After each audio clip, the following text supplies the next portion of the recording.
Assalamualaikum warahmatullahi wabarakatuh. Salam sejahtera bagi kita semua. Seperti biasa nih, jadi ini bakal menemani kalian mengulas beberapa informasi maupun berita yang terbit di koran Harian Rakyat Benteng hari ini Jumat 23 Juli 2021. Ada apa ya di Benteng hari ini? Tapi sebelum kita lanjut, seperti biasa Jun ini minta kalian untuk jangan lupa like, share ke semua media sosial yang kalian punya untuk video ini, dan aktifkan notifikasinya agar setiap video yang kami upload kalian orang pertama yang nontonnya. Untuk berita utama hari ini itu mengenai kasus dugaan korupsi dana anggaran pendapatan dan belanja negara pada Dinas Tenaga Kerja dan Transmigrasi Bengkulu Tengah.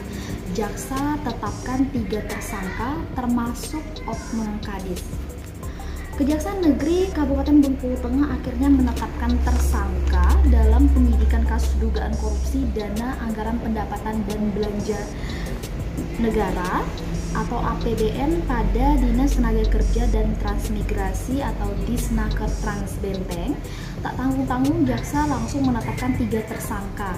Nah, diantaranya ini oknum kadis selaku kuasa pengguna anggaran atau KPA inisial MH. Terus ada mantan kabid selaku pejabat pembuat komitmen atau PPK berinisial E, dan seorang kasih inisial A selaku bendahara.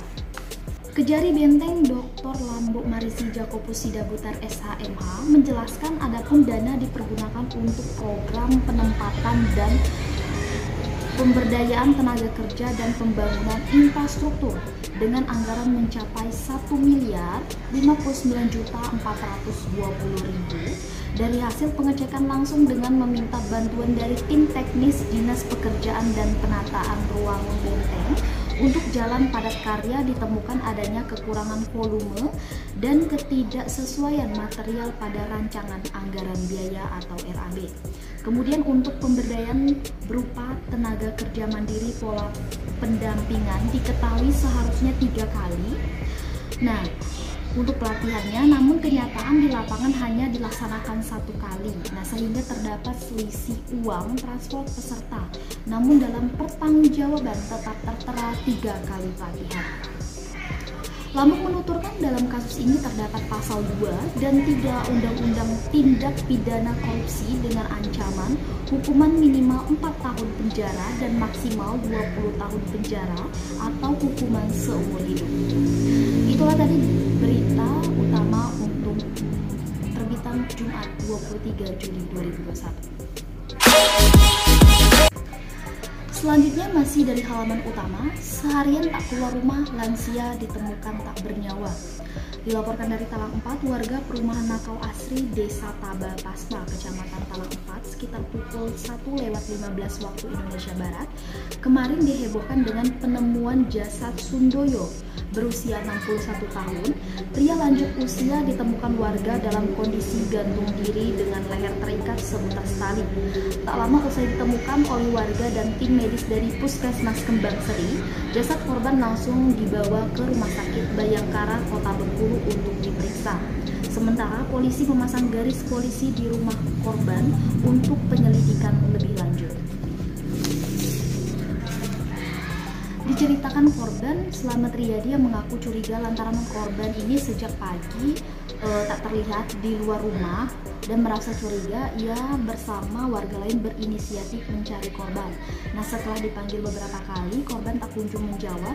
Kemudian ia mencoba masuk ke dalam rumah yang kebetulan tak terkunci. Nah, ketika menuju ke kamar bagian belakang, ia dikejutkan dengan kondisi korban yang sudah tergantung. Sementara Kadun 3 Desa Taba Pasma Tria mengatakan korban memang hidup sendiri di rumah. Nah, istrinya ini telah lama meninggal dunia. Selain itu, anak korban telah menikah dan tinggal di rumah masing-masing. Kapolres Benteng AKBP Ari Baroto SIK MH melalui Kasat Reskrim Ibtu Iman Paluki SRK SIK mengatakan hasil olah TKP sementara diduga korban bunuh diri, namun untuk pemeriksaan lebih lanjut akan dilakukan tim medis di Rumah Sakit Bayangkara Kota Bengkulu. Kapolres Benteng AKBP Ari Baroto SIKMH melalui Kapolsek Talang 4 Ibtu Budiman Syah Esa mengatakan sesuai permintaan keluarga korban tidak dilakukan otopsi.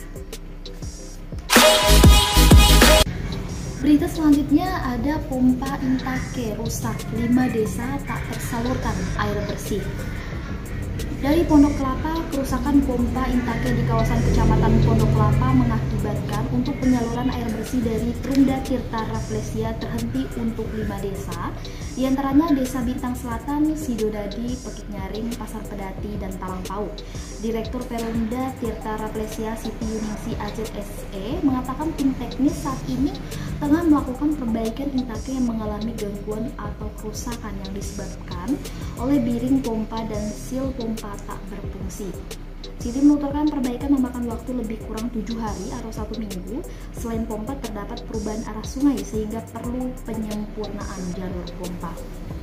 Sementara itu untuk pengoptimalisasi air dengan sistem penyediaan air minum atau SPAM melalui pemasangan pipa jaringan distribusi utama dari sumber air terjun datar lebar hingga ke daerah Nakau Kecamatan Talang 4 sedang tahap pengerjaan pemasangan pipa dengan mengambil sumber air datar lebar hingga menuju ke Nakau.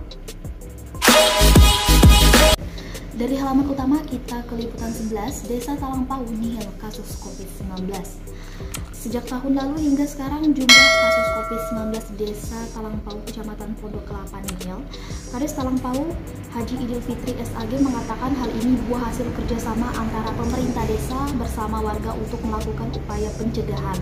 Nah, selain itu kesadaran warga mengenai COVID-19 ini sudah meningkat dibandingkan sebelumnya. Idil menuturkan pemerintah desa juga selalu menghimbau kepada seluruh warga untuk selalu mematuhi protokol kesehatan seperti menjaga jarak, mencuci tangan, dan menggunakan masker. Nah, penyampaian di setiap pertemuan baik di kantor desa maupun di masjid. Di samping itu mengajak warga untuk melakukan vaksinasi. Jadi untuk warga yang menonton ini jangan lupa untuk vaksinasi dan selalu menerapkan protokol kesehatan seperti mencuci tangan dengan sabun, menjaga jarak, dan selalu memakai masker untuk kemana ataupun bepergian. Selanjutnya masih mengenai pandemi COVID-19, pemerintah Desa Semidang melaksanakan sosialisasi penanggulangan dan pencegahan COVID-19. Pemerintah Desa Semidang, Kecamatan Semidang Lagan kemarin melaksanakan sosialisasi pencegahan dan penanganan COVID-19 untuk satuan tugas atau Satgas COVID-19 yang ada di desa tersebut. Nah, kegiatan yang dilaksanakan bertujuan agar ke depan tim Satgas bisa tanggap terhadap wabah tersebut serta bisa lebih aktif dalam sosialisasi kepada masyarakat desa lainnya. Nah, selaku narasumber, perwakilan Dinas Pemberdayaan Masyarakat Desa atau DPMD, Puskesmas Karangnanding dan Badan Penanggulangan Bencana Daerah atau BPBD. Nah, Kades Semidang Dodi mengatakan sosialisasi pencegahan dan penanggulangan COVID-19 ini merupakan program dengan tujuan agar segenap lapisan masyarakat memahami tentang cara menghindari dan menangani wabah tersebut. Disampaikan Doni, dalam kegiatan ini narasumber tak hanya menjelaskan terkait dengan penanganan COVID-19, akan tetapi juga terkait dengan sejumlah aturan dari pemerintah daerah serta penggunaan anggaran yang digunakan untuk melakukan pencegahan.